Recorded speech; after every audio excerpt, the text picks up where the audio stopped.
Good morning, you're watching the Financial News Network. I'm Chuck Pierce. Good afternoon, I'm Chuck Pierce, and you're watching Smart Trend News. And you're watching Poll Trendo. You're watching In Trendo, your source for the latest entertainment news. Apple co-founder and former CEO Steve Jobs has passed away at the age of 56 after a long battle with pancreatic cancer.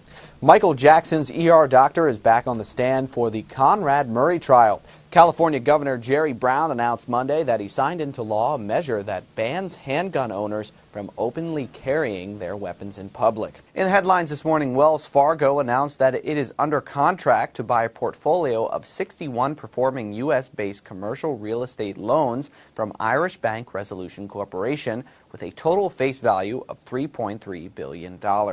Greek Prime Minister George Papandreou is on his way to Cannes, France, to discuss the proposed referendum that has caused turmoil in the markets. The emergency meeting is scheduled before the group of 20 industrial and developing nations holds discussions, hoping to tell the rest of the world that Europe has a plan to deal with the debt crisis. For more updates on this story and more, keep it right here to intrendo.com. Keep it right here to polltrendo.com. Keep it right here to the Financial News Network. This has been your market close wrap-up for October 10th. I'm Chuck Pierce. For more headlines and news in the financial sector, keep it right here to Smart Trend News. Despite the massive security and the thought of millions of people converging on this location, it didn't keep anyone away. But that's not the only thing Twitter is being used for. News networks like CNN and NBC are using their Twitter accounts to update their followers about news and information. It may look like one line down there, but up here, the line splits into two for the two separate precincts here at the church. Good morning, you're watching the Financial News Network. I'm Chuck Pierce. Taking a look at the many segments throughout the markets, one that has its hands in everything is logistics. The logistics sector holds big-name companies such as FedEx and UPS who work with all different kinds of sectors, handling goods and products and organizing how they are shipped to home and big-box retailers. With me today to give us a different perspective to the business of the sector is CEO of Echo Global Logistics, Doug Wagoner. Thanks for being with us, Doug. Thank you, Chuck. All right, and now first, it seems that your business is different from businesses like UPS and FedEx. So what does Echo Global Logistics actually do? Well, we're different in that we're a non-asset transportation provider. We don't own trucks or ships or planes or trains. Instead, we use technology to manage our clients' shipments. And we procure transportation capacity from a very, very large and fragmented industry that contains hundreds of thousands of players. And so by using technology, we can efficiently procure transportation capacity, essentially move our clients' shipments for them without actually owning trucks. More than 1 million people walking and walking, some for miles through downtown streets, all for one purpose. We're here because of Obama. There were frigid temperatures, security blockades, and sharpshooters on rooftops. The congestion was so bad it delayed emergency personnel from helping a person who collapsed. People journeyed here from across America, then walked for miles to get to this national mall, just to be there, just to see Barack Obama taking the oath of office on a huge screen. Congratulations, Mr. President.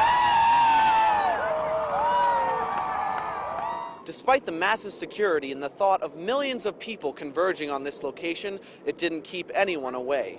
Everywhere you looked, there were thousands of stories that told of the determination to be here for this historic event. Community college employee Doris Arrington and her husband Edward journeyed here from Connecticut. It's just been a very commendable effort by everyone to get here that shows not only their faith and support of the new administration coming into place, but their faith and belief in the good of this country.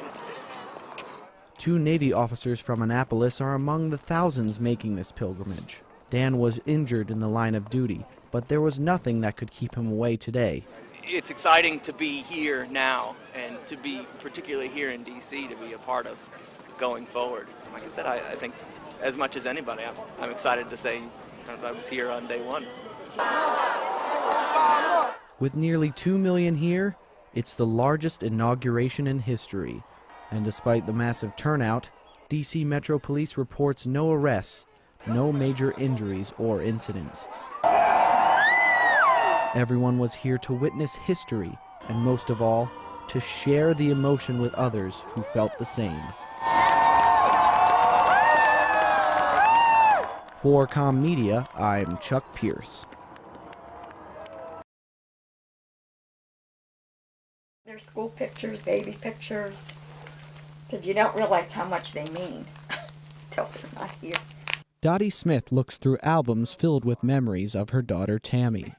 Tammy was killed by a drunk driver 23 years ago. Today, Dottie is a spokesperson for the Center County chapter of Mothers Against Drunk Driving. She created this chapter after Tammy's death.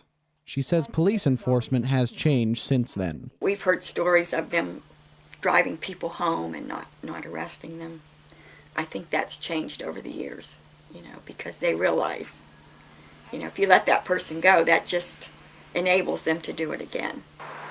Center County is ranked third in Pennsylvania for DUI arrests, and the number continues to grow. State College police say the safety of others is what is important, not statistics. And the goal here is not to see how many people you can arrest for DUI. The goal is to make the streets safer, make it less people choose driving while impaired. In Center County, police patrol the streets for drunken drivers. On average, 15 people driving under the influence could see the inside of this vehicle. DUI checkpoints are just one way police stress the importance of safety. Police from surrounding areas combine forces to ensure the success of these checkpoints. Signs, lights, and generators fill trailers specifically used for these special operations.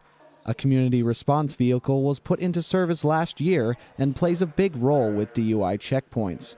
Sergeant Ryan Hendricks of the Ferguson Township Police Department says the CRV has been beneficial for DUI-related uses. It's been nice because it has several generators on it for power, adds extra lightings, it has a TV in it that we can do briefings, we can keep refreshments to keep the officers hydrated. With growing resources, local police say they are keeping the streets safer one operation at a time. Dottie Smith and other members of MAD volunteer at some checkpoints to prevent tragedies such as hers. You can be a very nice person, but if you're drunk and behind the wheel, they can kill somebody you love. Reporting in Center County, I'm Chuck Pierce.